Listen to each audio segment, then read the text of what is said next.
नमस्कार मंडळी आनंदी या मालिकेचा आजचा भाग खूप इंटरेस्टिंग आणि खूपच भारी दाखवला आहे. मंडळी मालिकेमध्ये आता खूप मोठा असा ट्विस्ट आलेला आहे आणि मालिका आता एका जबरदस्त अशा वळणावर आली आहे. मंडळी आता नागपंचमीच्या दिवशी आनंदी ही सापडली आहे. म्हणजे युगंधर ज्या वेळेला तो बॉक्स ओपन करतो त्याच्यामध्ये त्याला ती आनंदी सापडली आहे. पण त्यानंतर जे काही खतरनाक सत्य ह्या पृथ्वीच्या समोर आलेलं आहे आणि त्यानंतर पृथ्वीने जो काही निर्णय घेतला आहे मंडळी खतरनाक आहे.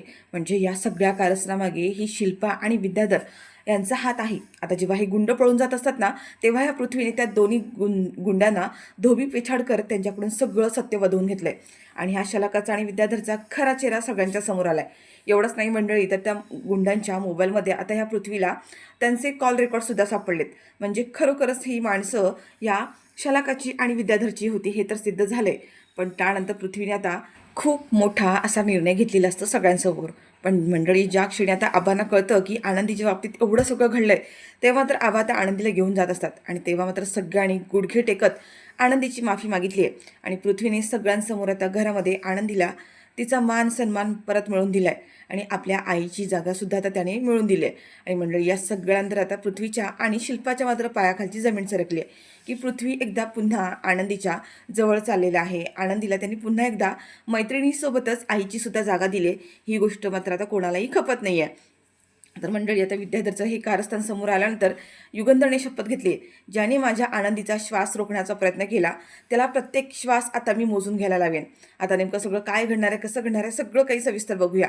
पण मंडळी त्याआधी तुम्ही आपल्या चॅनलवर नवीन असाल, चॅनलला जुनी सबस्क्राईब केलं नसेल तर चॅनल आता सबस्क्राईब करून घ्या. म्हणजेच मालिकांचे असेच येणारे रोजचे नवीन व्हिडिओज आणि नवीन अपडेट्स सगळ्यात आधी तुम्हाला आपल्या चॅनलवर पाहायला मिळतील.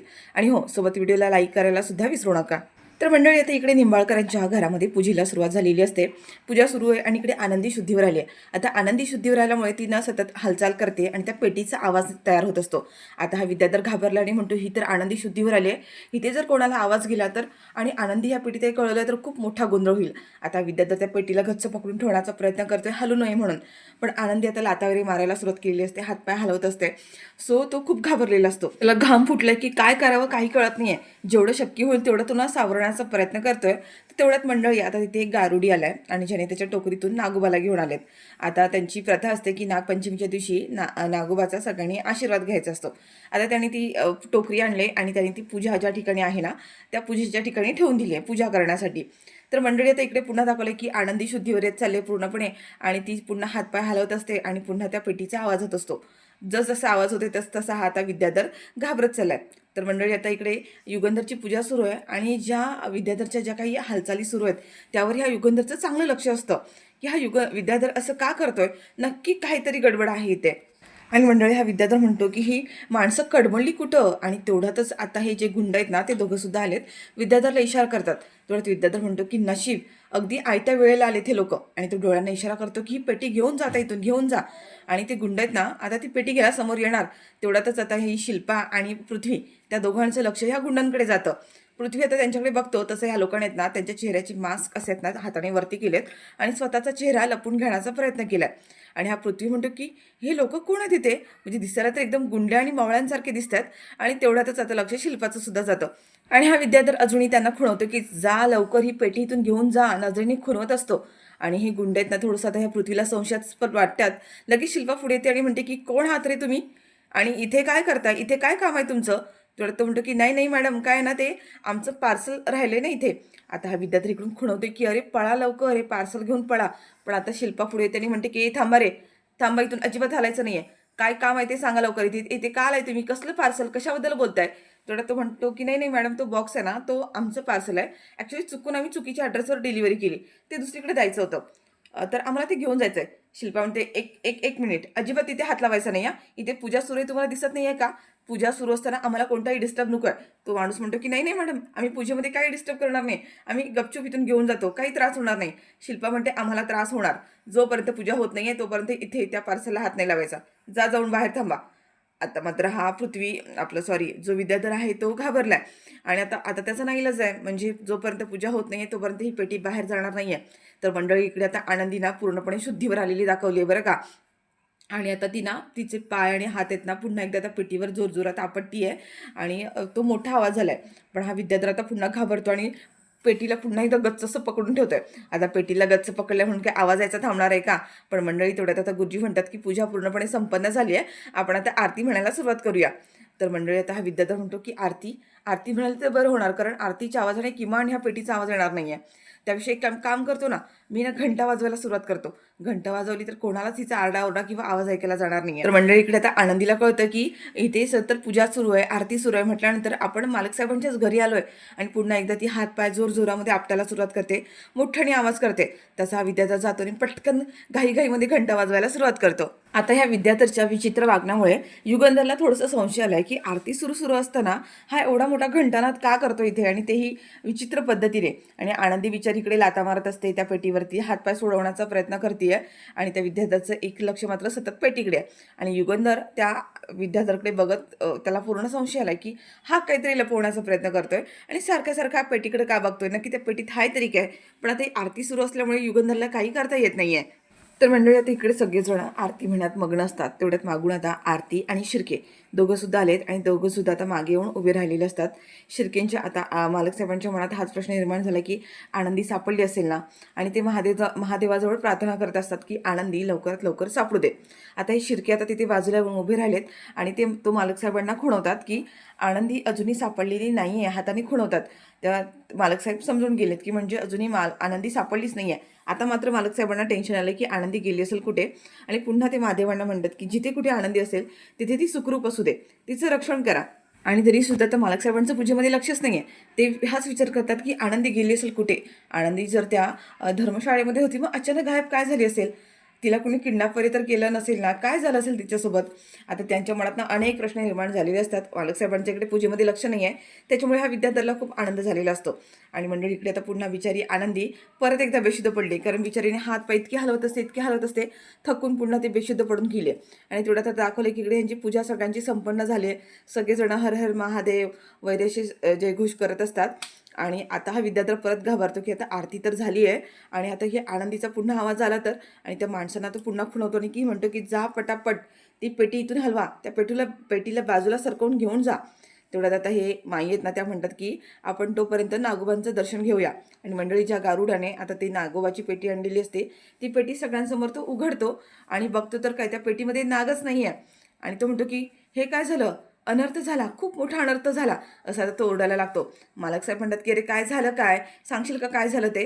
तर तो गारुडा म्हणतो की अहो मी तर ह्या पेटीतून नाग घेऊन आलो होतो, मी आता इथे उघडून बघितलं तेव्हा नाग होता आणि असं आता अचानक गायब कसं काय झालं याच्यातून. मालक साहेब म्हणतात की काय. आता सगळेजण घाबरलेले असतात की पेटीतून नाग गायब झाला असं कसं होऊ शकतं. सगळेजण आजूबाजूला बघायला लागतात. तो म्हणतो की नाही साहेब, मी आणला होता नाग ह्याच्यामध्येच होता, पण आता अचानक कसं काय गायब झाला. सगळेजण घाबरलेले असतात की आता नाग घरात गेला तरी कुठे असेल. आणि तेवढ्यात आहेत ना एका बाजूने घरातून आहे ना नागाचा असा तो फुसफुस केल्याचा आवाज येतो ना, तसा तो आवाज यायला लागलेला असतो. तसे सगळे घाबरतात आणि आजूबाजूला बघायला सुरुवात करतात. तेवढ्यात तो नाग आहे ना अगदीच त्या विद्याधरच्या पायाखालूनच येतो आणि त्या पेटीवर जाऊन उभा राहतो. आता मात्र सगळ्यांना खूप मोठा धक्का बसला की म्हणजे हे नागोबा आता इथे असे असे कसे काय आले नाही का. आणि तो नाग जाऊन आता ज्या पेटीमध्ये आनंदीला ठेवलाय त्या पेटीमध्ये ते जाऊन बसलाय. आता मात्र विद्याधर घाबरला, कारण हे गुंड आता ते आले होते तिथे ती पेटी घेऊन जाण्यासाठी. आता इथे नागोबा असल्यामुळे त्यांना काही पेटी हलवता येतच नाहीये. आणि विद्याधर म्हणतो की हा नाग इथे इथे कसं काय. आणि हा विद्याधर लगेच जातो आणि त्याला ना हाकलवण्याचा प्रयत्न करतोय की बाजूला हो, हट हट. हातामध्ये त्याने ती घंटा वगैरे घेतली आणि ते हलवून तिला हटवण्याचा प्रयत्न करतोय. पण तो नाग काही तिथून हलत नाहीये. जसं काही विद्याधर पुढे पुढे जातो ना, तसा नाग त्याच्यावरती फणा काढत असतो. आता ही शिल्पा आणि धनश्री दोघी सुद्धा म्हणतात की हो तुम्ही काय करताय, तुम्ही कशाला पुढे जाताय, तुम्ही पुढे जाऊ नका जाऊ पुढे. आणि हा विद्याधर आता घाबरलाय, म्हणजे ही पेटी जर कोणाच्या हाती लागली तर आपला खेळ संपणार आहे, म्हणून त्याचे प्रयत्न काही संपत नाही आहेत. एवढी मोठी रिस्क घेऊन तो पुढे चाललाय आणि म्हणतो की तुम्ही टेन्शन घेऊ नका, मी त्या नागाला इथून बरोबर बाजूला करतो म्हणून. पण तो नाग काय आता तिथून ऐकायला तयार नाही आहे. आणि विद्याधर आणि त्या माणसांना ती घणासुद्धा काय तो पुढे येऊ देत नाही आहे. आता पृथ्वी शिल्पा पुन्हा म्हणत असतात की अरे काका कशाला एवढी मोठी रिस्क घेतोयस, नको जाऊस तू पुढे. विद्याधर म्हणतो तुम्ही नका काळजी करू, मी बोललो ना या नागाचा बंदोबस्त आहे ना मी करतो, तुम्ही अजिबात काळजी करू नका, मला काय बी होणार नाही आहे. मंडळी आता नाग आहे ना तिथे पुन्हा तसाच राहिलाय फणा काढून. विद्याधर जेवढ्या वेळेला तर पुढे पुढे चाललाय ना, तसा नाग त्याच्यावरती सतत फणा काढत असतो. शेवटी तो गारडी पुढे येतो आणि म्हणतो की थांबा मी बघतो. आणि तो पुढे येतो आणि म्हणतो की अरे हा नाग तर माझ्यावर पण फणा काढतोय. तर बोलतो की हा असं तर कधी नाही करत, इतर वेळेला नेहमी शांत असतो, काहीच त्रास देत नाही. मग आज काय झालंय? आज तर तो माझं पण ऐकत नाहीये. आता तो म्हणतो की "अरे कसला गारुडी आहे तू? तुझा नाग आहे ना तू आणि तुझं ऐकत नाहीये? असं कसं?" आत्ताच्या आता त्या नागाला त्या पेटीमध्ये घाल बरं. तो म्हणतो, "हो साहेब, मी प्रयत्न करतोय, तुम्ही नका काळजी करू." आणि हा गारुडी आहे ना, तो पण आता पुन्हा-पुन्हा प्रयत्न करतोय. तो नागाच्या जवळ जात असतो. पण नाग आहे ना, त्या गारुडीला पण ऐकत नाहीये आणि ह्या विद्याधरला पण ऐकत नाहीये. दोघांवर पण तो अगदी फणे काढत उभं राहिलाय. आता ना मालक साहेबांना काही कळतच नाही नक्की काय हा सगळा प्रकार सुरू आहे. आता हा विद्याधर म्हणतो, की "शिल्पाताई, तुझी ती काठी कुठे आहे? ती काठी दे माझ्याकडे. बरोबर मी दाखवतो ह्याला." आणि त्याने ना ती काठी आणली आहे आणि काठी घेऊन त्या नागाला ना पुन्हा असं मारण्याचा प्रयत्न करतोय, तिथून हाकलवण्याचा प्रयत्न करतोय. पण तो नाग काही हलतच नाहीये त्या जागेवरून. तेवढ्यात आता मालक साहेब म्हणतात, की "थांबा, असं जाणार नाहीये तो. आज नागपंचमी आहे आणि नागपंचमीच्या दिवशी नागासोबत ह्या अशा गोष्टी नका करू." आणि तेवढ्यात माई म्हणतात, की "हो, आज नागपंचमी आहे आणि नाग जर त्या ठिकाणी गेल्या म्हणजे नाग काहीतरी संकेत देतोय, काहीतरी शुभ संकेत देतोय." आता मालक साहेबांना हे ऐकल्यानंतर मालक साहेबांना हे वाटतं, की खरंच नाग हा या पेटीवर जाऊन उभा राहिलाय, म्हणजे तो काही आपल्याला संकेत देत असेल का? आणि मालक साहेब ना आता त्याच्यासमोर येतात. हर हर महादेव म्हणतात, त्याच्यासमोर हात जोडतात, त्याचा आशीर्वाद घेतात, त्याच्या पाया पडतात आणि मंडळी नागानाथा मात्र तिथे शांत झालाय. फणा काढून अगदी शांत तिथे ठिकाणी बसलेला असतो. आता सगळेजण बघतात की इतकी वेळ हा नाग सारखा फणा काढून पुढे येण्याचा प्रयत्न करत होता. पण मालक साहेब जसे पुढे गेले तसा तो एकदम शांत झालेला आहे. तर मंडळी आता मालक साहेबांना तिथे पुन्हा एकदा हात जोडून नामस्मरण करतात बरं का महादेवांचं आणि नामस्मरण करता करता ते त्यांचा हात आहे ना असा पुढे देतात. आता मात्र सगळे घाबरलेत. मिताली म्हणते, "बाबा, बाबा तुम्ही काय करताय?" आता माई वगैरे पण घाबरतात आणि म्हणतात, की "अरे युगंधर काय करतोय तू? अरे असं नको करूस." म्हणजे त्यांना असं वाटतं, की आता नागोबा जे आहे ते युगंधरला काय करणार की काय.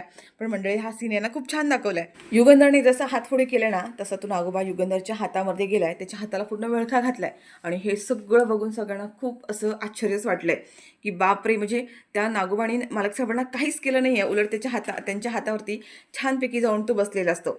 मंडळी आता युगंधर येतो आणि ज्या ठिकाणी ती पेटी ठेवलेली असते ना, म्हणजे ज्या गारुडाने त्याचा जो बॉक्स आणलाय, त्या बॉक्सच्या जवळ तो घेऊन जातो आणि त्याने तो त्या नागोबा आता पुन्हा त्या बॉक्समध्ये स्वतःहून गेलेत. युगंधर आता नागोबांचा आशीर्वाद घेतो आणि त्या माणसाला म्हणतो, की "हे घ्या, तुम्ही आता हे घ्या आणि गेलात तरी चालेल." तर मंडळी हे सगळं बघून विद्याधरला मोठा धक्का बसलाय, की जो माझ्यावर फणा काढत होता, तो युगंधरच्या हातावर जाऊन बसला, हे कसं काय? आणि तो म्हणतो, की "ते सगळं जाऊ दे." आणि त्या माणसानं आता तो म्हणतो, की "अरे सटका, ही पेटी घ्या आणि इथून सटका." पण मंडळी तेवढ्यात आता युगंधरला ना सगळं आठवतं. म्हणजे नाग त्याच पेटीवर जाऊन बसला.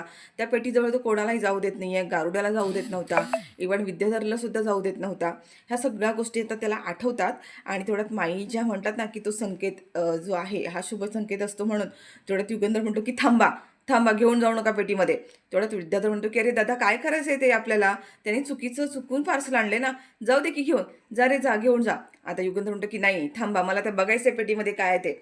आता मात्र विद्याधरच्या पायाखालची जमीन सरकली, त्याचा चेहरा पांढरा फट्ट पडलाय आणि ते लोक आता थांबतात. त्यांचा नाईलाज आहे. तेव्हा आता हा विद्याधर परत म्हणतो, की "अरे दादा काय करायचंय ते?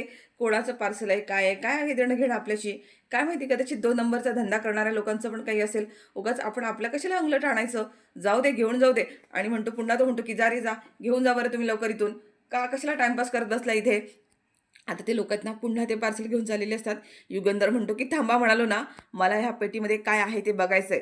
मला कळालंच पाहिजे ह्या पेटीमध्ये काय आहे ते." आणि मंडळी असं म्हणत असतात ना, तेवढा हा विद्याधर म्हणतो, की "अरे दादा, कशाला वाया घालवतोय? घरामध्ये आज पूजा आहे. जाऊ दे की त्यांना घेऊन, एवढं काय त्याच्यामध्ये?" आणि तेवढ्यात शिर्के येतात पुढे आणि म्हणतात, की "अरे विद्याधर, तुला कळत नाही आहे का? मालक साहेब काय म्हणतात ते, त्यांना जर बघायचं त्याच्यामध्ये काय आहे, तर त्यांना बघू दे की. तू कशाला आडेवेडे घेतोयस?" आणि आता जो विद्याधर ज्या पद्धतीने आडेवेडे घेत असतो ना, मालक साहेबांची आता खात्रीच पटली आहे, की याच्यामध्ये नक्कीच काहीतरी आहे आणि या विद्याधरचीच काहीतरी काळी तरतूद असणार आहे ह्याच्यामध्ये. आणि तो त्या माणसांना लगेच म्हणतो, "युगंधर, काढा त्या बॉक्सवरचं झाकण काढा. मला आता बघायचंच आहे त्याच्यामध्ये काय आहे ते." आता ते गुंड त्याच्यावरचं झाकण काढणार ना, तेवढ्यात विद्याधर परत म्हणतो, की "अरे थांबा रे, कशाला टाइमपास करताय? जा की तो बॉक्स घेऊन. जा बरं इथून घेऊन लगेच." आता युगंधर म्हणतो, "तुला सांगितलेलं कळत नाहीये का?" आणि शिर्के सुद्धा म्हणतात, की "अरे मालक साहेब सांगतायत ना, त्यांना बघायचंय त्या पेटीमध्ये काय आहे ते. कशाला आडेवेडे घेतोय? तू तर काही लपून ठेवलं नाही ना त्या बॉक्समध्ये." तेवढ्यात आता हा विद्यार्थी म्हणतो, की "माझा माझा काय संबंध आहे या बॉक्समध्ये? माझं काही नाहीये. मी आपलं सहज म्हणतोय, की वेळ उगाच कशाला वाया घालवायला ना." तर युगंधर म्हणतो, की "माझा वेळ वाया जात नाहीये. तू नको काळजी करूस." असं म्हणत आता युगंधरच गेलाय तिथे आणि त्या माणसानं म्हणतो, की "काढा तो बॉक्स." बॉक्स खोला आणि त्याच्यावरचं झाकण काढा, मला बघायचं आहे त्या बॉक्समध्ये काय आहे ते. आणि मंडळी आता ते गुंड आहेत ना, त्यांचा नाईलाज असतो, त्यांनी त्या बॉक्सवरील ते झाकण बाजूला केलं आहे. आणि ते त्यानंतर आतमध्ये जी आनंदीला बघून आहे ना, विद्याधरला आपलं सॉरी मालक साहेबांनाच खूप मोठा धक्का बसला आहे. मालक साहेब तिथे आश्चर्याने बघत असतात. तेवढ्यात शिर्के जातात आणि शिर्के बघतात तर आतमध्ये आनंदी आहे. शिर्के म्हणतात की आनंदी, आनंदी ह्या बॉक्समध्ये इथे. आता जसं शिर्के म्हणतात ना, तसं सगळ्यांनाच मोठा धक्का बसलाय की ह्या बॉक्समध्ये आनंदी कशी काय? आणि सगळेजण आता त्या बॉक्सच्या आजूबाजूला गोळा झालेत आणि आनंदी बिचारी पुन्हा त्याच्यामध्ये एकदा बेशुद्ध होऊन पडलेली असते. आता आरती लगेच म्हणते की आनंदी बॉक्समध्ये. आणि ती धावतच येते आणि म्हणते की अगं आनंदी, आनंदी उठ ना, अगं आनंदी इथे कशी काय? आनंदी उठ बाळा. आता मात्र विद्याधर घाबरला आणि म्हणतो की झालं, हाही प्लॅन फसला, सगळं काही संपलं. आता जर ह्या लोकांना कळलं की हा सगळा माझा प्लॅन आहे, तर माझं काही खरं नाही आहे. आणि त्या गुंडांना पटकन खुणवतो की निघा इथून, निघा, पळा लवकर. आणि ते दोघं सुद्धा गुंड आता ना तिथून पळून गेलेत. तर मंडळी आता मालक साहेब आणि आरती दोघं सुद्धा मिळून आनंदीला त्या बॉक्सच्या ना बाहेर काढत असतात, तिला उठवत असतात. आता आनंदी आता थोडी शुद्धीवर आलेली असते. तेवढ्यात मालक साहेब शिर्केला म्हणतात की शिर्के, त्या माणसांना अजिबात सोडू नका, ती माणसं काही झालं तरी आपल्या हातामध्ये लागली पाहिजेत, जा त्यांच्या मागावरती. आणि तसंच शिर्के ना आता बाहेर धावत गेलेत त्या माणसांच्या मागावरती. तर इकडे ते ह्या दोघांना, मितालीला आणि प्रांजल दोघांना सुद्धा प्रश्न पडला की आनंदी ह्या बॉक्समध्ये कशी काय? मालक साहेबांनी आता तिला घेतलं आणि म्हटलं की जा पटकन कोणीतरी पाणी आणा, पाणी आणा तिच्यासाठी. तशी आता ही छाया असते, ती पाणी आणायला धावत गेली आहे. आरती आणि मालक साहेब आता आनंदीला बॉक्सच्या बाहेर काढतात. मालक साहेबांनी तिला हातावर उचलून घेतलंय आणि थेट ते तिला आता इकडे त्यांच्या बेडरूममध्ये, त्यांचा जो बेडरूम आहे ना, बेडरूममध्ये आनंदीला घेऊन आलेत. तेवढ्यात आता हे सगळेजण लोक खालून बघत बसलेले असतात. त्यांना आता हा सगळा ना ड्रामा वाटत असतो. शिल्पाच्या तर पातळ पायाची आग मस्तकातच गेली आहे. तर हा विद्याधर म्हणतो की ही आनंदी पुन्हा हिरून फिरून त्याच घरात आली, प्रत्येक वेळेला ही वाचतेच तरी कशी? माझा प्लॅन पुन्हा एकदा चौपट झालाय. वाटलं होतं की ही आनंदीचं पार्सल एकदा गेलं असतं तर आपण मालामाल झालो असतो, पण नाही. आता ही शिल्पायला जाते तिथल्या लोकांना, म्हणजे जे गारुडे आणि पुजारी असतात त्यांना सांगते की निघा तुम्ही, आता आलात तरी चालेल. आता ते दोघं सुद्धा निघून गेलेत आणि शिल्पा आता चाललेली असते आनंदीच्या रूममध्ये, नक्की तिथे काय सगळा प्रकार घडला हे बघण्यासाठी. रडत पृथ्वी येतो आणि म्हणतो की आत्या थांब, कुठे चालली आहेस तू? शिल्पा म्हणते की बघते वरती त्या पोरीला काय झालंय ते बघून येते. पृथ्वी म्हणतो की काही गरज नाही आहे, त्या सगळ्याशी काही देणं घेणं नाही आपल्याशी, मुळात तिच्याशी आपला काही संबंधच नाही आहे. आणि हा जो काही प्रॉब्लेम आहे तो निंबाळकरांचा आहे, युगंधर निंबाळकरांचा आहे, त्याच्याशी आपलं काही देणं घेणं नाही आहे. त्याच्यामुळे जे काय आहे ते बघून घेतील, तुला तिथे जायची काही गरज नाही आहे. आणि असं म्हणून आहे ना पृथ्वी तिथून निघून जातो. प्रांजल पोरं सगळेजण तिथून रागारागाने निघून जातात. आणि आता शिल्पासुद्धा तिथे जात नाही आहे. आता माई म्हणतात अगं शिल्पा, पोरं लहान आहेत, पण तू तर मोठी आहे ना, तुला तरी कळायला हवं. शिल्पा म्हणते की माझं सुद्धा त्या सगळ्याशी काय देणं घेणं नाहीच आहे, पोरं जे म्हणाले ना तेच अगदी बरोबर आहे. माई म्हणतात अगं तुम्ही लोकांनी तुमचं काळीच काय सगळ्यांचं दगडाचं झालंय का? ती आनंदी कोणत्या अवस्थेत आहे, तिची काय अवस्था झाली आहे बघताय ना तुम्ही, आणि तरीसुद्धा तू शिल्पा तू असं म्हणतेस. शिल्पा म्हणते की माई जाऊ द्या, तुम्हाला बघायचं ना तर तुम्ही जा तिकडे. तर मंडळी आता हा विद्याधर म्हणत असतो की शिट, सगळा प्लॅन चौपट झाला, आता काय करायचं? एवढे चांगले पैसे मिळणार होते, ते पैसे गेले तर गेले. ही आनंदी घरात आली तर आली, पण ती जर माणसं त्या शिर्केच्या हातात लागली तर माझं काही खरं नाही आहे. त्यांनी जर माझं नाव घेतलं ना तर पूर्णपणे उद्ध्वस्त होऊन जाणार आहे, पूर्णपणे बर्बाद होईल. तर मंडळी इथं इथे ज्या माई आहेत ना ते बापूंना म्हणत असतात की शिर्के एकटेच गेलेत त्या माणसांच्या मागे, ते चला चला आपण पण बघूया. ती माणसं काही एकट्या शिर्केला हे करणार नाही आहेत, त्यांना जमणार नाही एकट्यांना. आणि माई आणि बापूसुद्धा आता त्या गुंड्यांच्या मागावरती गेलेत शिर्केंसोबत. तर मंडळी आता इकडे दाखवलं की आनंदीला युगंधर रूममध्ये घेऊन आलाय आणि आनंदी अजूनही बेशुद्ध अवस्थेत असते. मालक साहेब तिच्यावरती थोडंसं पाणी शिंपडतात, तेव्हा कुठे आनंदी आता थोडी शुद्धीवर आलेली असते. आणि आता आरतीसुद्धा म्हणत असते की आनंदी, आनंदी बाळा उठ ना, काय होतंय तुला? तर आनंदी अजूनही ग्लानीमध्ये असते आणि ती म्हणत असते की सोडा मला, सोडा, काय करताय, सोडा मला. आणि तिची बडबड सुरू असते. आणि मंडळी आता मालक साहेब आहेत ना त्यांनी पाणी आणलेलं असतं आणि ते एक एक थेंब पाणी ना आता चमच्याने आनंदीच्या तोंडामध्ये देत असतात. तेव्हा कुठे आता आनंदीला शुद्धीवर आली आहे, म्हणजे आनंदी थोडीशी बडबडायला सुरुवात केलेली असते, बोलायला सुरुवात केलेली असते. तर मंडळी आता मालक साहेब म्हणतात की ज्यांनी कुणी आनंदीची ही अवस्था केली आहे, ज्यांनी कुणी आनंदीचा श्वास रोखण्याचा प्रयत्न केला आहे, त्याला मी सोडणार नाही आहे. जसा आनंदीचा श्वास रोखण्याचा प्रयत्न केला तसाच मी त्या माणसाचा सुद्धा श्वास रोखून ठेवेन. त्याला प्रत्येक श्वास मोजून घ्यावा लागेल, मी त्याला सोडणार नाही आहे. आणि मंडळी हे सगळं बोलणं जे आहे ना ते युगंधरचं हा विद्याधर रूमच्या बाहेर उभा राहून आहे ना चोरून ऐकत असतो की नक्की आतमध्ये काय घडलंय, आनंदी शुद्धीवर आली का, ती कोणाचं नाव घेते, काय बोलतीये, ह्या सगळ्याची आता त्याला भीती वाटत असते. तर मंडळी आता इकडे आरती तिला पुन्हा एकदा शुद्धीवर आणण्याचा प्रयत्न करते की आनंदी बाळा उठ ना गं, आनंदी काय होतंय तुला? तर इकडे मालक साहेबांनी आता शपथ घेतली आहे, काहीही होऊ दे, काहीही झालं तरी त्या माणसाला मी सगळ्यांच्या समोर आणणार आणि आनंदीचा जसा श्वास गुदमरवला, जसा तिला त्रास दिला, तसाच त्रास मी त्या माणसाला सुद्धा देणार. आणि आता हा युगंधर मोठमोठ्याने बोलतोय, ते सगळं आता ह्या विद्याधरने ऐकलंय आणि विद्याधर घाबरलाय, की खरंच ते गुंड सापडले आणि त्याने जर मालक साहेबांसमोर माझं नाव घेतलं आणि जर हे सगळं माझं सत्य त्यांच्यासमोर आलं, तर आपलं काही खरं नाही आहे. आणि त्याच्यामुळे आता त्याला प्रचंड घाम फुटलेला असतो आणि तो म्हणतो, की काही झालं तरी जी माणसं आहेत ना, ती युगंधरच्या हाताला लागता कामा नाही आता नेमकं हे सगळं कसं घडणार आहे आणि खरंच ह्या विद्यार्थ्याची चोरी पकडली जाणार आहे का? हे सगळं काही आता आपल्याला उद्याच्या भागामध्ये